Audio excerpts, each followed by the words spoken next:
항상 대한민국에 수포자가 없길 갈망하는 정승재입니다. 예. 아니 정승재 선생님을 제자들이 생선님으로 부른다고 그래요?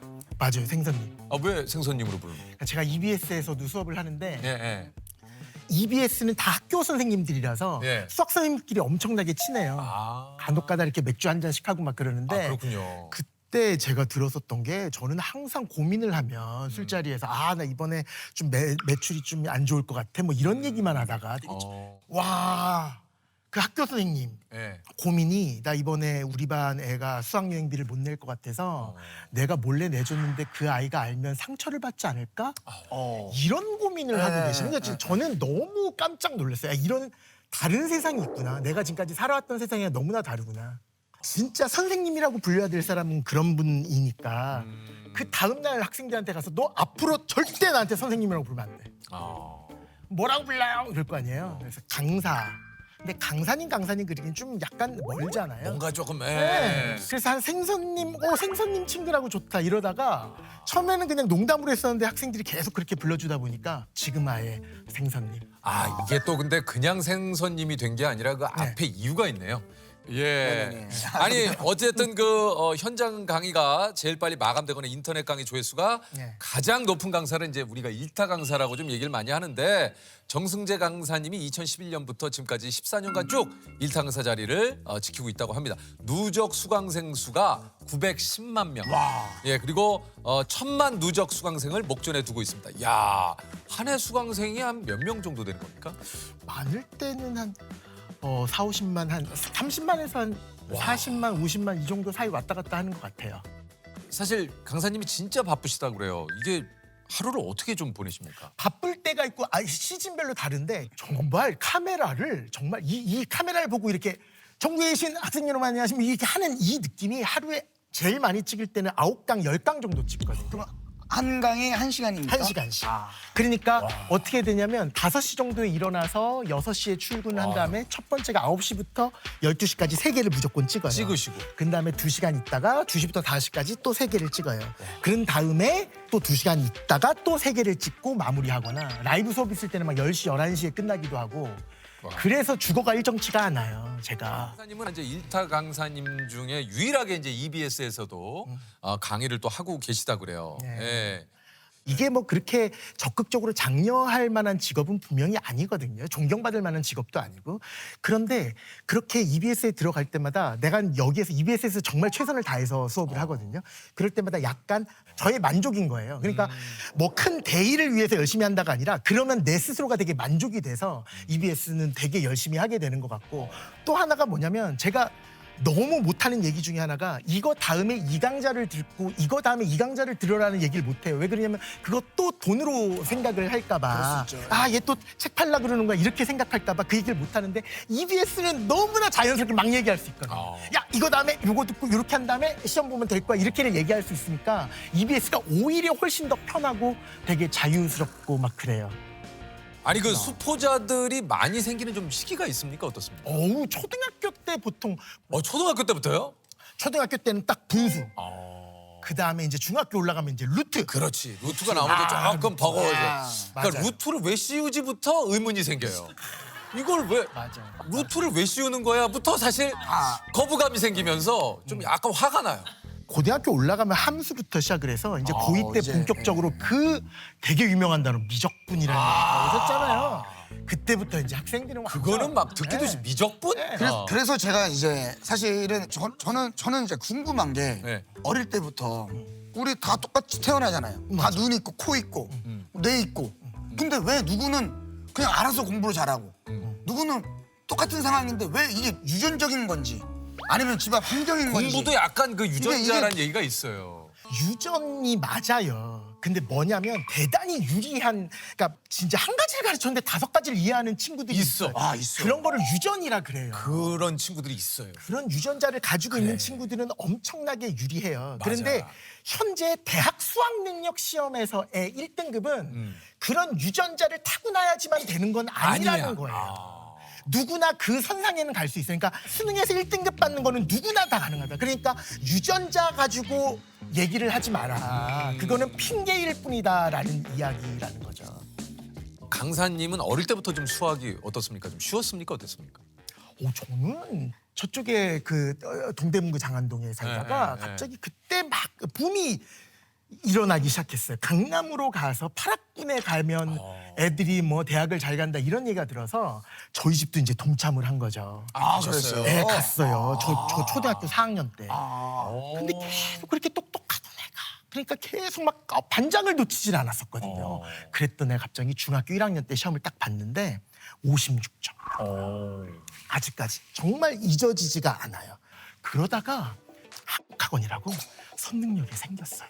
새로운 학원이 생겼군요. 예, 아주 큰 대형 단가고 그게 아직까지 기억나는 게 19,500원.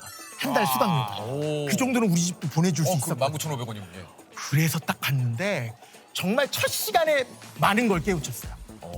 그래서 56점 받은 이후로 중3 졸업할 때까지 단 한 문제도 틀려본 적이 없어요. 그러니까 그때 제가 무슨 생각을 했냐면 외우는 게 아니라는 걸 알게 됐어요. 외우는 게 아니다. 그러니까 저 아직까지 기억나는 게 플러스 마이너스 플러스 마이너스 그러니까 양수랑 음수랑 곱하면 음수가 되고 음수랑 곱하면 양 그런 것들을 모든 것들을 다 외웠어요.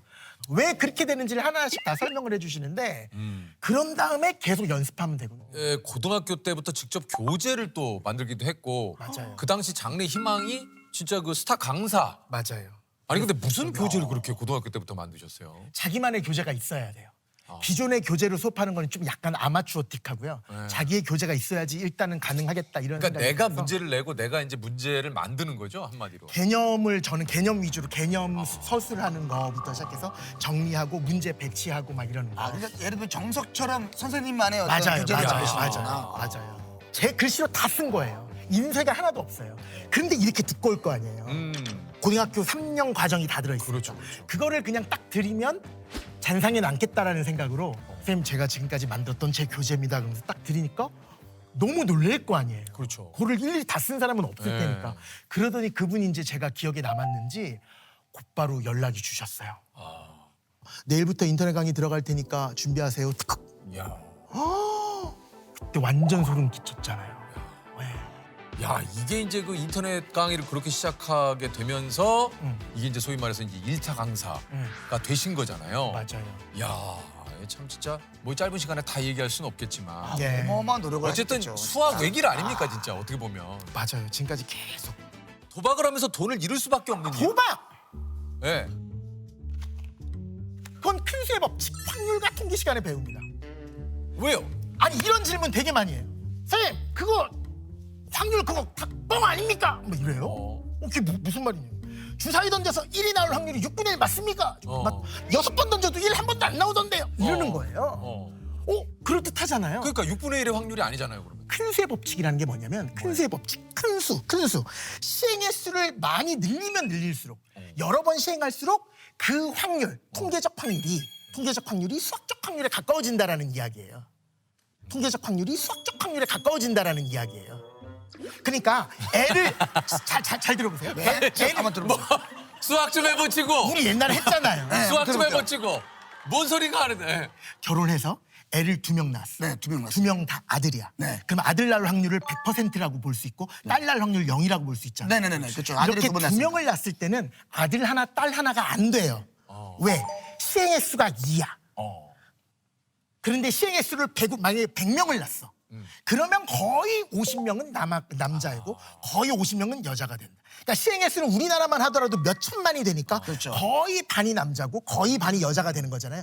그거를 큰 수의 법칙이라고 그게 해요. 큰 수의 법칙이구나. 예, 그러니까 6분의 1이라는 게 수학적 확률인데 수학적 확률은 2번 던져보고 6번 던져봤을 때는 의미가 뭔 얘기인지 없지만 알았어요. 시행의 수를 늘리면 늘리면 늘릴수록 늘릴수록 점점 가까워진다는 네네네. 거예요. 가까워진다 그쵸, 그쵸. 그 확률에. 도박은 예를 들어서 카지노를 예로 들면 모든 카지노는 카지노의 승률을 50점 몇 프로로 만들고 사람들 게임하는 사람들의 승률을 49점 몇 %로 만들어요. 그러니까 너무 바보 같은 게 무조건 휘행색 횟수가 늘어나면 늘어나면 주는구나. 늘어날수록 큰 수의 법칙이다. 큰 수의 법칙이 있기 때문에 무조건 나는 이렇게 되어 있는 거야.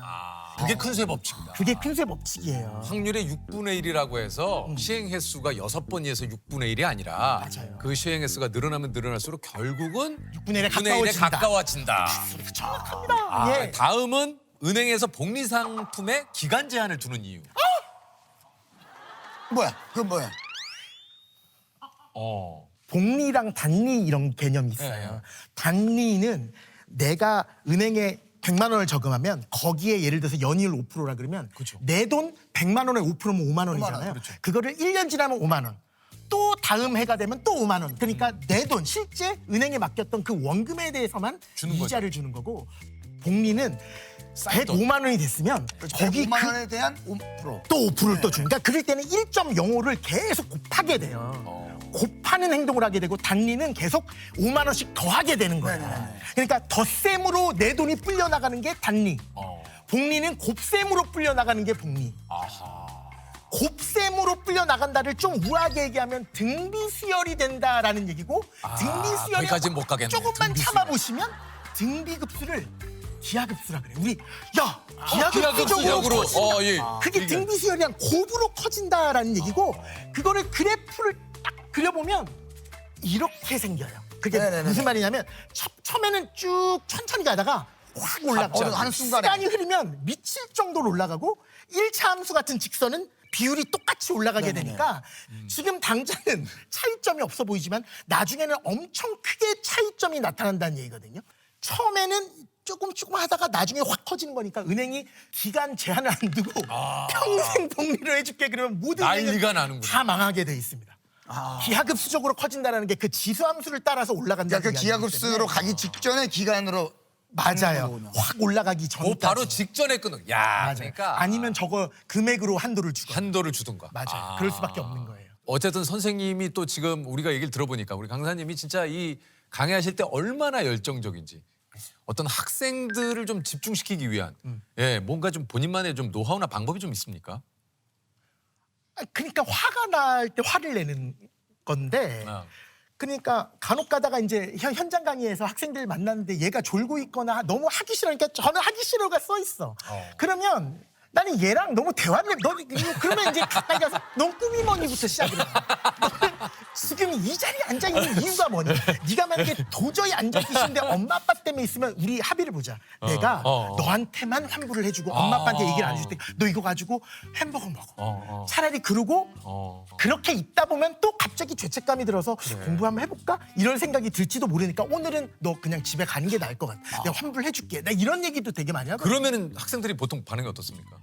혼나는 줄 알고 뭐 이래. 야 지금 내가 화난 거 아니야? 혼난 게 아니라 정말 그렇게 능동적으로 한번 내가 왜 여기에 앉아 있는지를 그러니까. 생각해야지. 인생이라는 거는 내가 지금까지 생각했었던 가장 부러운 인생들은 다 수학 잘하는 사람 아니었거든요.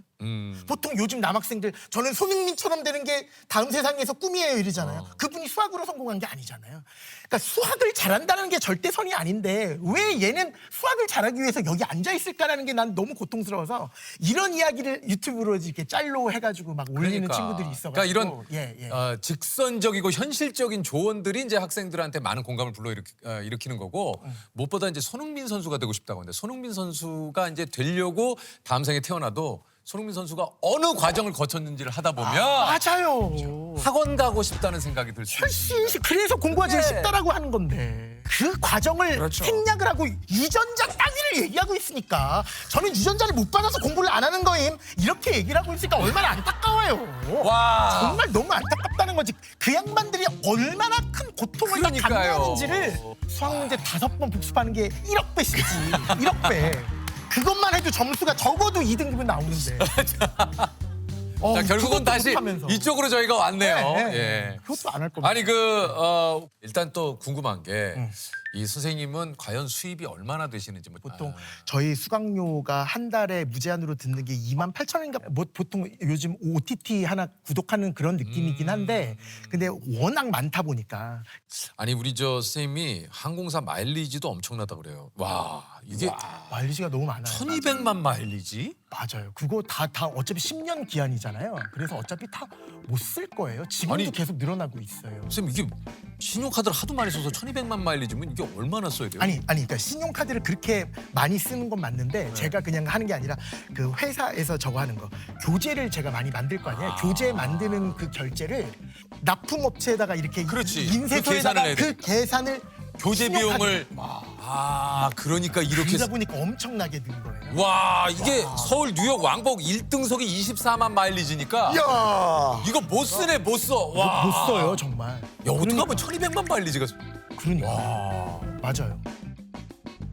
초등학교에서도 더하기 빼기 곱하기 나누기는 알고 통분 약분만 할 수 있으면 들을 수 있는 강의라 그래서 50일 수업. 그것도 50일에 끝내도록 50강으로 짜여져 있는데 이걸 통해서 포기하려는 애들이 다시 일어설도록 만들기 위해서는 나는 무조건 필요하다고 생각하니 선택은 사장님한테 맡기겠다. 내가 그렇게 얘기를 했었어요. 그런데 진짜 통분 약분 빼고 다 설명했어요. 최대공약수 최소공배수부터 시작했을걸요. 그중에서 제일 큰 게 4잖아요. 이거를 사람들은 뭐라 그러냐면 그래요. 12와 16의 최대 공약수 그래요. 최대 공약수 이렇게 얘기해요. 12와 16의 그래서 진짜 유일할걸요? 그렇게 10몇 년 동안 안 내리고 있는 강좌가 지금 51 수학 하나밖에 없을 거예요. 보통 다 내려요. 그것도 내가 사장님한테 따로 얘기를 했지.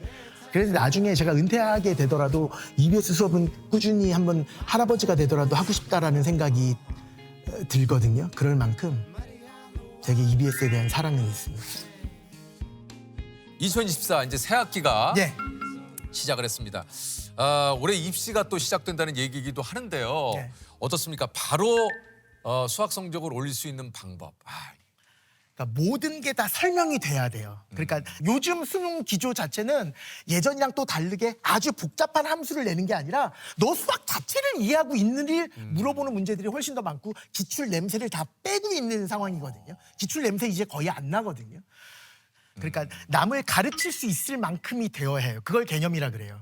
이런 수능일수록 반드시 수학 자체를 이해하고 내가 넘어가야겠다라는 생각을 6월 전까지만 반드시 하자. 그 다음에는 연습하자. 이 얘기를 꼭 드리고 싶어요. 근데 거의 대부분 안 들을 거야. 이렇게 얘기해도 거의 안 먹혀요. 그러니까 너무 고통스러워. 기출 문제에 네. 너무 이제 그러니까 이거는 기출 문제보다도 수학의 개념을 좀 파악하는. 맞아요. 네. 그걸 완전히 아는지 체크를 하고 개념이 완벽한 사람들은 더 이상 해설지는 모를 때 보는 게 아니라 정확하게 풀어냈을 때 이 해설지를 만든 사람과 나의 풀이야 비교용으로 만든 게 해설지인 거지 모르기 때문에 이걸 참고해서 내가 풀 수 있도록 그거는 암기밖에 안 된다라는 거예요. 그러니까 모범 답안 이런 말부터 빨리 폐지시켜야 돼요. 그럼 뭐라고 하는 게 좋을까요?